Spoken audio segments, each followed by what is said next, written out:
반갑습니다. 오늘 이 토론의 진행을 맡은 국토일보 김광래입니다. 오늘 이 주제를 보고 참 제가 참 신선하다. 제가 한번 조사를 해봤습니다. 그동안에 우리 전문 건설 산업이 여러 업종이 있는데 전문 건설 분야 18개 업종에서 과연 이렇게 이 산업의 선진화를 위해서 또 문제점 해결을 위해서 발벗고 나선 이런 규모 있는 대회 행사를 한 적이 있나라고 별로 없는 것 같아요. 참 인상적이고 또 특히나 최근에 이 건설산업 잘못된 그 건설산업 개편으로 인해서 우리 업계가 많이 어렵습니다. 또 특히 뭐 도장업계도 공사업계도 뭐 예외는 아닐 것이라 믿는데 어쨌든 그런 여러 가지 와중에 엎친 데 덮친 격에 여러 가지 어려움이 큰데 이런 자리를 만들어진 심정을 알겠다. 그래서 한번 좀 조금 공부를 해봤습니다. 그러나 꼭 오늘 이 자리에 와서 어떤 일이 있어도 와서 좀 여러분을 뵙고 필요한 제도 개선이 하다면 뭐 국토일보도 나서서 해야 되지 않을까라는 각오로 이 자리에 앉았습니다. 열심히 한번 해보겠습니다. 감사합니다. 도장공사는 뭐 앞에 기조발표나 주조발표에서 많이 나왔겠지만 이 선행공사의 잘못된 문제로 인한 여러 가지 문제가 많습니다. 전문가 8분을 모시고 지금부터 솔루션을 찾겠습니다. 지정 토론자 여러분께서는 아까 발제하신 그 김수현 박사님의 교수님의 그 발제문을 바탕으로 좀 해주시고 크게 오늘 토론의 범주에서 벗어나지 않는 그런 좀 발언을만 좀 아주 핵심만 해서 요즘만 말씀해 주시면 좋겠고요. 토론이 끝나고 이제 불러에 계신 분들 토론은 좀 객사 의견을 받으니까 좀 끝까지 경청하시고 좋은 말씀 주시면 감사하겠습니다. 자, 토론 순서는 가나다 순으로 갑니다. 가나다 순으로 가고 다만 우리 국토교통부 민사관님 아무래도 정부 늘 그렇습니다. 정부는 모든 이 지정 토론자나 이 말씀을 다 들어보고서 정부의 정책 방향이나 또 정부가 하고 있는 여러 가지 보관이 있으면 그때 말씀을 마지막에 해주시는 것이 원래 또 합리적이죠. 그래서 우리 민사관님 마지막 의견을 좀 듣도록 하겠습니다. DLENC의 우리 김용로 부장님께서 먼저 포문을 좀 열어주시죠. 예, 부탁합니다. 예. 네, 안녕하십니까. 저는 DLENC에서 근무하고 있는 김용로 부장이라고 합니다. 저는 그 회사에서는 이제 현장에 대한 기술 지원 업무들을 하고 있고요. 하는 와중에서 저희가 이제 소비자 관련돼서는 뭐 이제 오늘 주제하고도 관련될 수 있는데 하자권에 대한 부분들에 대해서 저희가 이제 지원 업무를 하고 있다 보니까 일단 교수님께서 일단 저를 초청해 주신 것 같고요. 사전에 자료들을 일단 보고 와서 일단 도장 쪽에 대한 부분들을 이제 선행 공정과 분리시켜서 공정별의 원인을 명확하게 한다는 거에서는 일단 상당히 공감을 하고요. 일단 그래야지 이제 아까 말씀하셨던 부분들에 대한 문제점들이 해결될 수 있을 거라고 일단 취지는 공감을 합니다. 근데 이제 저희가 일단 현장에 대한 부분들에 대한 하자권을 처리하다 보면 일단 저는 건설사 입장에 있다 보니까 말씀을 좀 드리면 일단은 하자가 아까 말씀드린 공정별로 단순하게 구분되지 않은 경우가 상당히 많습니다. 일단 단독 공정의 문제가 있다기보다는 저희가 검토하다 보면은 복합적인 공정의 문제가 상당히 있게 되고요. 도장공사가 오늘 얘기하고 있지만 저희가 뭐 최근에 뭐 층간소음이든지 아니면 다른 부분들도 같이 검토하다 보면 결국은 들어가다 보면 나중에는 뭐 심지어는 콘크리트용 골재의 문제까지도 들어가게 되는 부분이 나오게 되거든요. 그러다 보니까 이제 만약에 이번에 이렇게 기준이 개정된다면 이제 단순하게 보여지는 공정의 하자권에 대한 부분들에 대해서는 뭐 일단 이렇게 보는 게 맞겠지만은 그러면은 기존에 만약에 그렇지 않은 경우들 예를 들어서 콘크리트 바탕면이 있다 그러면 바탕면에 대해서는 처리를 하게 되는 것들이 저희 같은 경우에는 일반적으로 아시겠지만 공사를 할 때 바탕면에 대한 탄성 퍼트라든지 처리는 또 도장 쪽에서 보통 진행하시거든요. 근데 그런 게 발생할 수 있는 문제점에 대해서는 또 이제 다른 판단이 돼야 될 것 같은데 그런 부분들도 좀 보완이 돼야 될 것 같고요. 그리고 이거는 또 기존에 있던 기준들 간에 그러니까 시방서 간에서도 조금 더 일단 공정 간에서의 관계가 있어야 될 것 같은데 예를 들어서 최근에 저희가 이제 많이 이슈가 되고 있는 공동주택 외벽의 페인트 같은 경우에는요. 이게 시방서 내용을 보다 보면은 뭐가 나와 있냐면 KCS에 콘크리트가 바탕면인 경우에는 양생 기간을 뭐 3, 4주 두고, 그리고 이제 흔히 얘기하는 pH가 pH값이 뭐 이제 9 이하일 경우에는 일단은 뭐 도장할 수 있는 것으로 되어 있긴 한데요. 아시겠지만 실제 콘크리트가 pH가 9 이하로 떨어지기가 상당히 어렵거든요. 그 기간 동안에. 근데 이제 그러고 나서는 이제 그 이후에 도장이 되고 나면은 발생되는 하자권이 발생되면 그거는 사실은 되게 모호한 부분들이 발생할 수가 있습니다. 그러다 보니까 현재 이렇게 제시되는 부분에서 이제 제가 보니까 이번에 타겟이 거의 그 균열과 방락으로 일단 구분이 되어 있는 것 같은데, 실제 그런 건들 외에도 발생할 수 있는 건들이 있다 보니까 제가 보기에는 이번에 좀 기회가 된다면 이 판단 기준을 개정을 하면서 바탕면에 대한 기인하는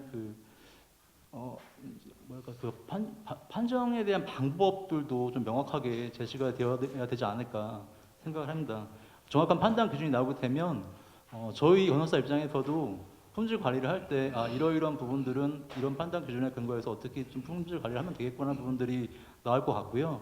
또 하나가 소비자 입장에도 저희가 전달을 할 때 이런 부분들은 이런 거에 기인한 거기 때문에 얘는 하자 아니다 뭐 이런 부분들을 저희가 이제 명확히 할 수 있을 것 같은데, 현재는 명확한 판정 기준은 없고, 일단 오늘은 보니까 공정에 대한 부분이 있으셔갖고 그거는 방향성은 맞는 것 같은데, 뭔가 명확한 판정 기준도 같이 마련되어야 되지 않을까 해서 의견을 일단 드립니다.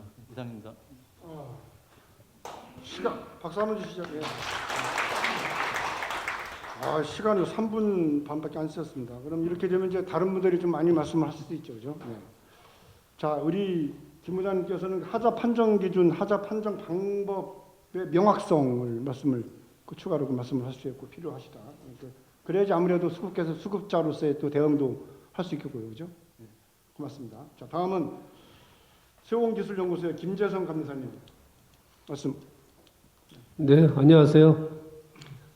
저 세용기술연구소의 감리사 김재성입니다. 아까 교수님 분들 박사님 말씀 잘 들었고요. 저는 현재 그 대한주택관리사협회 서울시에 이제 기술자문위원으로 활동하고 있습니다. 사실 저도 이제 건설업계에서 한 20년, 감리 한 10년, 30년째 지금 일을 하고 있고요. 현재 이제 박사과정의 준비, 장기선 계획을 지금 전공으로 연구하고 있습니다. 근데 보통 이제 신축공사를 보면은 도장공사가 과연 1년에 우리나라가 몇 건이나 입찰을 할 건지 대략 보면요. 우리나라가 예전에는 뭐 40만 세대, 50만 세대를 1년에 이제 입주를 했지만 요즘에는 몇 년 전부터 20만 세대가 넘기가 되게 어렵더라고요. 그러면 20만 세대를 간략하게 보면 1년에 뭐 한 200건에서 300건, 요즘 한 1000세대 그 입주하는 단지가 많거든요. 2000세대, 3000세대, 5000세대 입주들이 많아서 신축공사의 도장공사 입찰 건수를 보면은 뭐 한 2, 300건, 3, 400건 정도밖에 안 되는 걸로 알고 있습니다. 그런데 제가 지금 일을 하고 그 관리소장들을 교육하는 그 기축 아파트의 균열 보수 및 재도장 공사는요, 장기선 계획에 5년에 한 번씩 하기로 되어 있습니다. 네, 그런데 이제 장기선 충당금이 이제 모자라니까 보통 평균 한 6년에서 8년 정도에 한 번씩 합니다. 네, 여기 오신 분들도 뭐 다 아파트에 많이 사시겠지만, 네, 그래서 그렇게 보면은 1년에 한 2,000건을 전후로 이제 공사 입찰을 합니다. 그런데 보통 하자 판정 기준에는 이제 신축공사 위주로 있거든요. 그런데 원래는 이게 우리나라가 장기선 계획이 현재 지금 50년 정도를 아파트 관리소장들이 작성하고 있습니다. 그렇게 볼 때는 사실 유지관리자인 그 관리주체, 관리사무소장들의 어떤 그런 부분이 굉장히 중요하다고 생각합니다. 그래서 이제 도장공사를 이제 예를 들어 보면 어차피 신축공사 때 도장의 마감 부분의 그 하자 판정이나 또 제도장 간의 저희가 현장에서 일을 하고 감리하고 또 하자 분쟁할 때 보면 뭐 맥락은 뭐 동일합니다. 왜냐하면 그 선행공사인 2000년대 이전에는 보통 이제 노출 콘크리트에다가 외부 수성 페인트를 좀 많이 했어요. 2000년 이후에는. 그러나 2000년 이전에는 보통 이제 복도나 또 침실 외벽, 주방 외벽을 살펴보면 그때 당시에는 이제 조적벽체 또는 ALC 블록을 많이 썼습니다. 예, 그래서 이제 미장면이 많습니다. 예, 그래서 이제 그런 것들이 이제 균열 보수나 재도장 공사할 때 그 선행공사인 기초, 그러니까 기존 구조물의 그 마감 또는 구조물이 태어났을 때 바탕면 이런 것들이 굉장히 중요한데 무조건 페인트가 갈라지고 외벽이 누수되면 다 도장공사 업체가 다 잘못된 걸로 이렇게 인식하는 사례가 굉장히 많습니다. 그래서 하루속히 이 도장공사의 하자 판정 기준이 아까 말씀하신 교수님 말씀하신 미장, 마감 부위 또는 도장공사의 그런 구분이 굉장히 정확하게 또 이렇게 개정이 돼야 되고요. 그 개정되면 그거를 우리나라 유지관리자는 아파트 관리사무소장이 합니다. 그러면 아파트 관리사무소장들한테 이 기준이 바뀐 거를 홍보하고 또 교육을 필수로 해야 됩니다.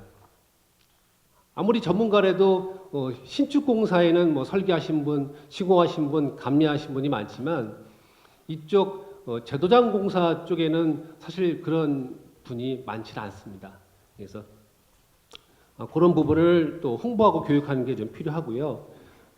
그다음에 제도장의 표준 계약서, 아까 그 전문건설 관계되는 그 실장님 말씀에 하나 더 추가를 드리면 균열 보수 및 제도장 공사의 표준 계약서를 만들어서 그 제도장 공사업 하시는 전문 건설업 하시는 분들과 그다음에 입주자 대표 회의 간에 구분을 명확하게 지어야 분쟁이나 그런 것이 없이 또 장기 수명화하는 데 도움이 될 것 같습니다.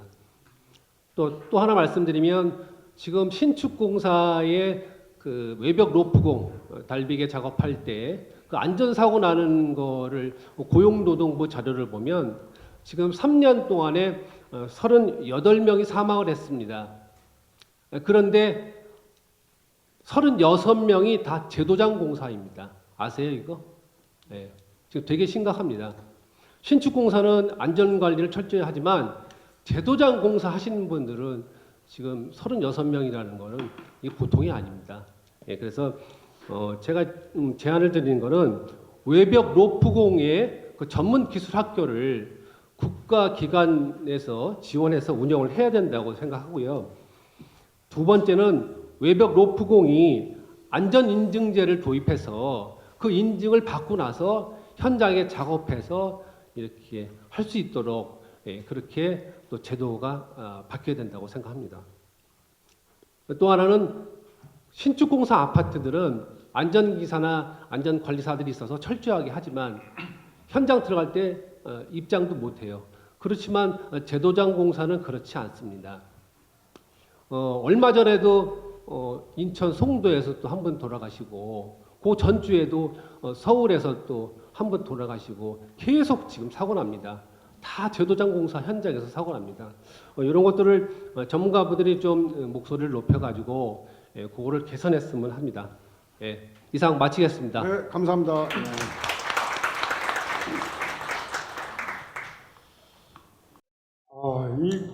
그렇게 사고가 제도장에서 많이 나는군요. 네.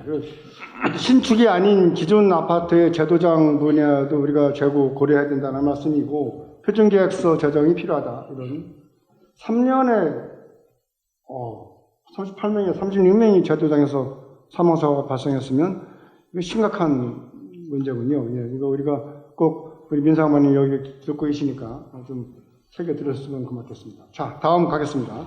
다음은 우리 JKCM의 백종건 대표이사님 부탁합니다. 안녕하십니까. 저는 주식회사 JKCM을 운영하고 있는 백종건입니다. 여기 안내에 보면은 건설 본학과가 되어 있죠.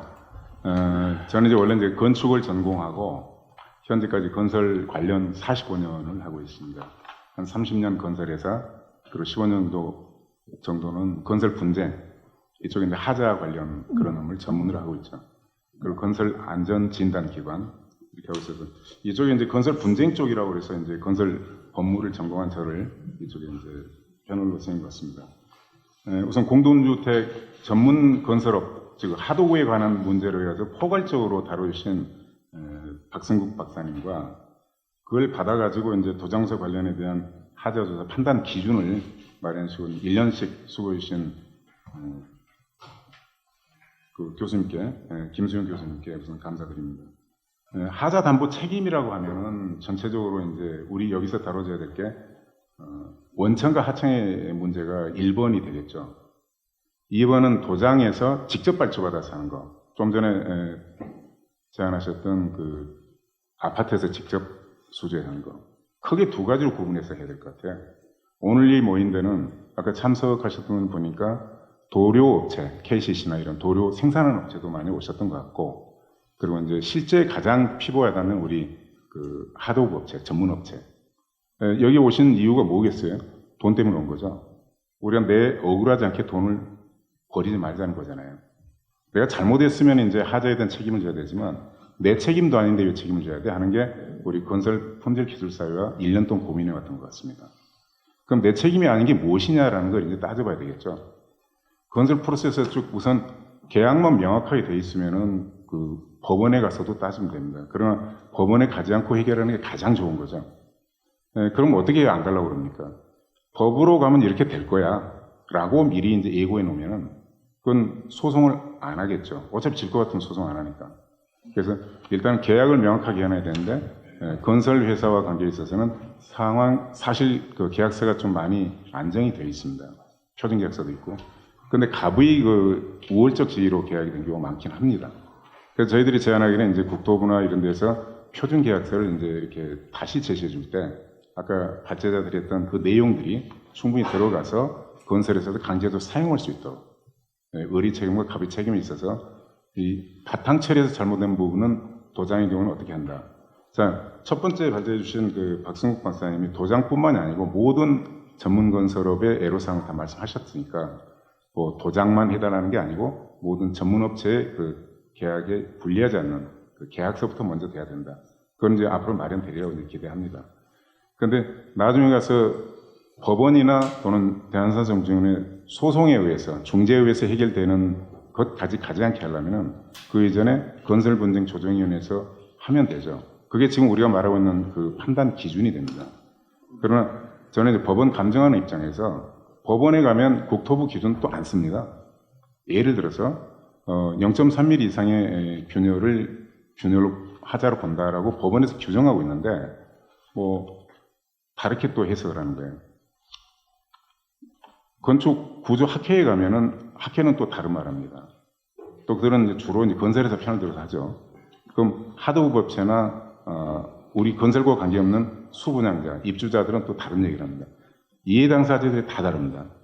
그래서 우리는 다른 모두를 보호하려는 게 아니라 오늘 모임의 이 세미나는 우리 도장 업체와 도장 관련 전문가들을 위한 세미나라고 규정을 지었으면 좋겠습니다. 그렇게 목표를 하고 그렇다면 우리를 보호하기 위해서는 절대 그 계약상 불리하지 않는 것을 법적으로 보호를 좀 해주라. 사회는 이런 것 같아요. 제가 다른 세미나나 다른 가서 자주 얘기하는 얘기입니다만 우리는 전문가입니다. 적어도 건설의 전문가고 건설에서도 특히 하도급은 전문의 전문가입니다. 이 전문가를 보호하고 이게 안정이 돼야 사회가 안정이 되죠. 또 그들에게 좀 권한도 줘야죠. 그 다음에 중간에 이제 돈이죠, 결국은. 경영이 돼야 전문가가 살아남는 거 아닙니까? 돈이 되게끔 살아남고 그 위에 이제 우리 정부나 뭐 제도적으로 만드는 법이나 규정이나 이런 거겠죠. 그 세 가지가 받쳐졌을 때 우리는 이제 안정되게 많은 전문가들이 이 업에 들어와서 영위하고 싶은 거 그런 거죠. 그래서 제가 이제 제안 드리고 싶은 건 그렇습니다. 앞에 제시된 그 모든 것들이 다 이제 잘 돼야 되는데 이게 이제 하도급하고 도급계약서에서 하자 책임 소재를 명확하게 좀 하는 그런 것들을 이제 오늘 발표됐던 뭐 여러 가지 안들이 다 국토부나 또 국토부만 이렇게 좀 괴롭힌다고 하면 이상한데 그렇게 해서는 안 되겠죠. 다른 어떤 연관관계 있는 법원에 이제 판정을 하는 거에 기준도 줄 수 있는 걸 해야 됩니다. 그럼 우리가 개별적으로 갈 수는 없죠.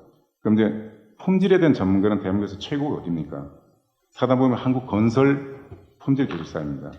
우리 이제 전문 업체도 그래서 건설 품질 기술사를 이렇게 손잡고 이렇게 했습니다만 더욱더 홍보해서 그 활용해 주시길 좀 바랍니다. 품질 기술사에는 건축과 토목에 대한 대한민국 최고의 기술사들이 있거든요. 그럼 법원에서는 그 기술사의 말을 인용을 합니다. 그걸 많이 활용하십시오. 저희들은 이제 같이 다 활용하는 이제 멤버들이고 같은 식구들이거든요. 건설의 식구들이니까. 그래서 이제 그런 쪽으로 이제 활용되기를 부탁드리고요. 간단한 건 두 가지만 제시를 좀 드리죠. 어떤 방법을 활용할 거냐. 우리 법원 감정할 때 감정인들은 소송이 다 없으면 감정이 없어지잖아요. 그래서 일부러 그런 건 아닙니다만 클리어한 규정을 만들어 놓는 거 별로 좋아하지 않습니다. 법원 감정이 건축 기술자들이 그렇습니다. 그래서 클리어한 규정을 만들어 노력은 하되 너무 묶어놔 버리면은 그럼 분쟁이 없어지잖아요.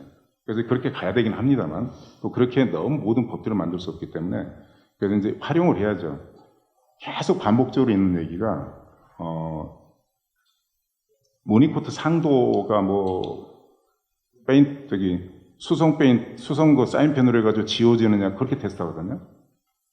그리고 사비 연필로 해야 지워지느냐 그렇게 테스트하거든요. 저게 맞습니까? 또 그렇게 통용될 수밖에 없어요. 판사는 몰라요. 그러니까 감정이나 하니까 그대로 가는 거예요.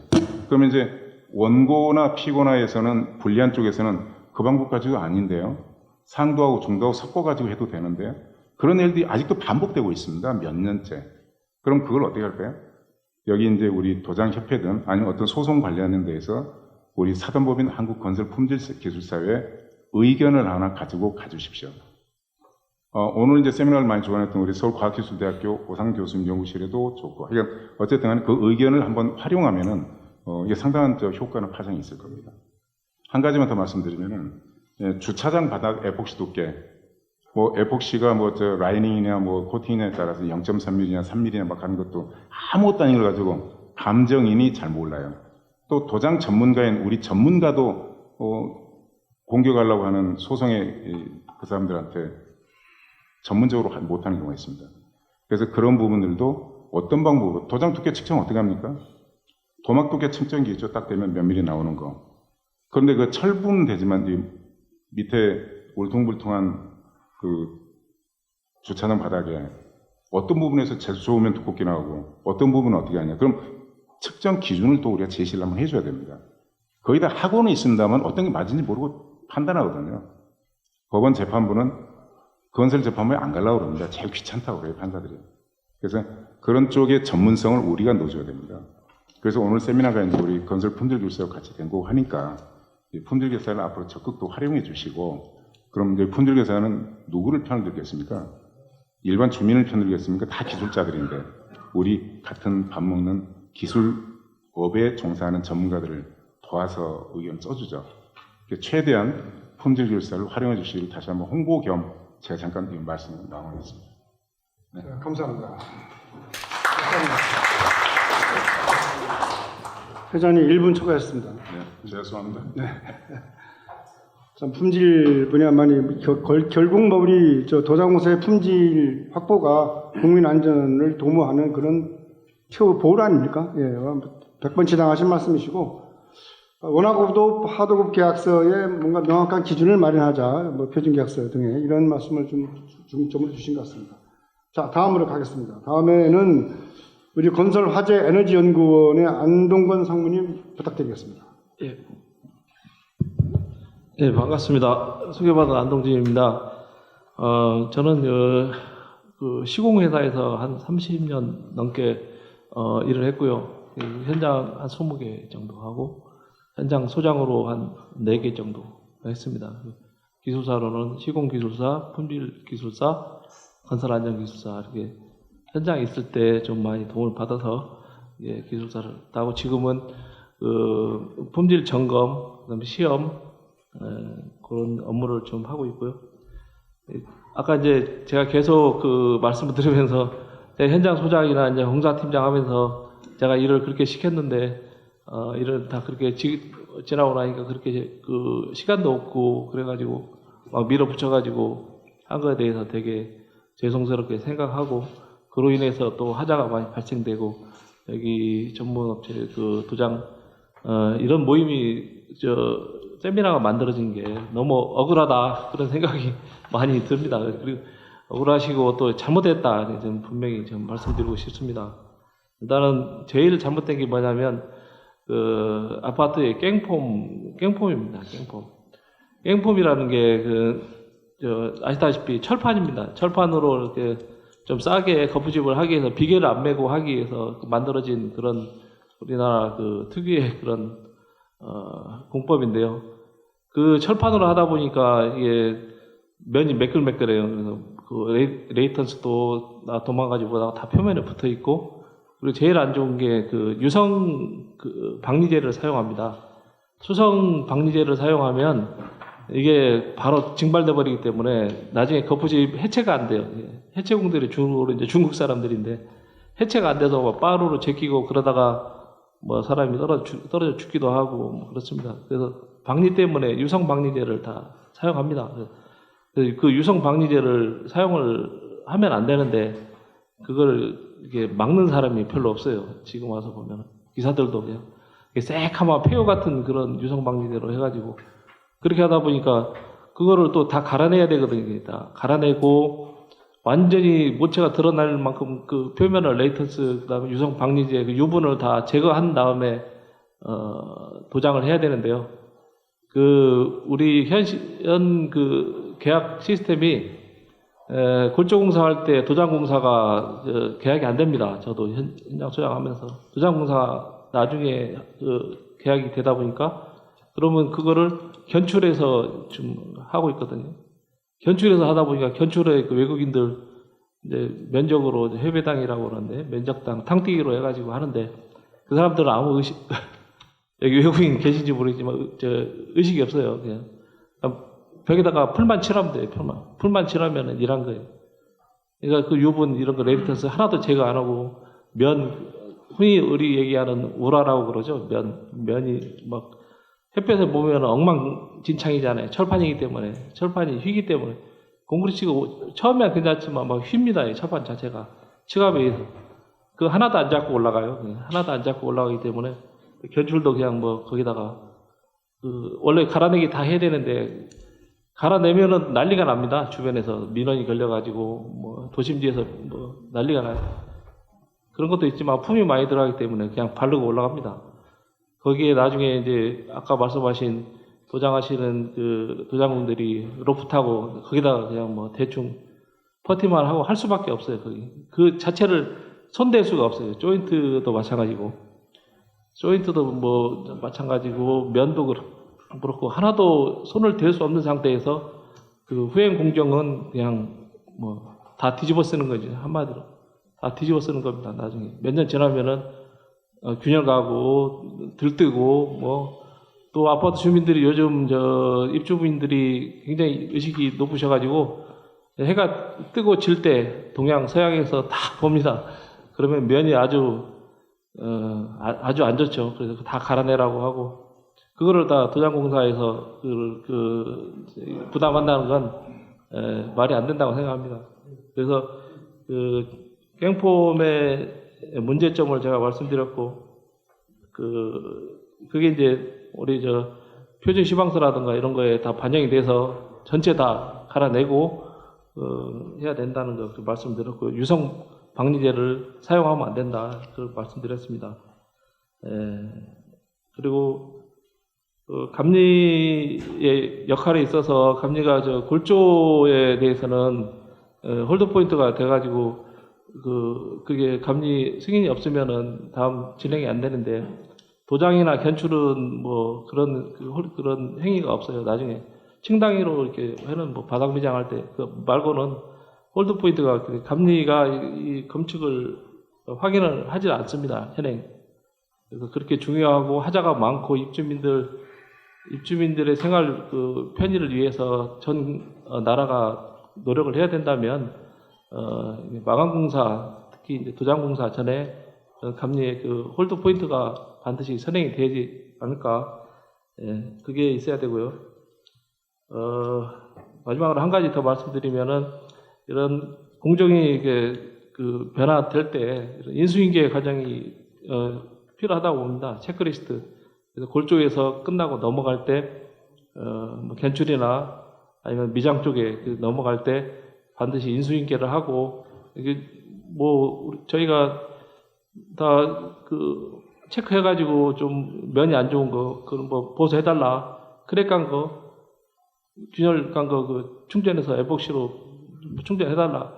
그런 부분들이 부위별로 다 해서 층별로 해서 체크리스트로 해가지고 넘어가고 그게 감리단이 확인하고 그게 조치가 된 다음에 인수인계 받는 그런 행위가 있어야 나중에 아까 말씀하신 교수님께서 말씀하신 그런 법제화라든가 뭐 부위별 형태별 명확한 책임 소재를 규명하기 위해서는 그런 과정이 필요하다고 봅니다. 그런 과정을 안 하고 나중에 뭉뚱그려서 하면은 나중에 책임질 사람이 없어요. 이게 굉장히 어려운 일입니다. 이게.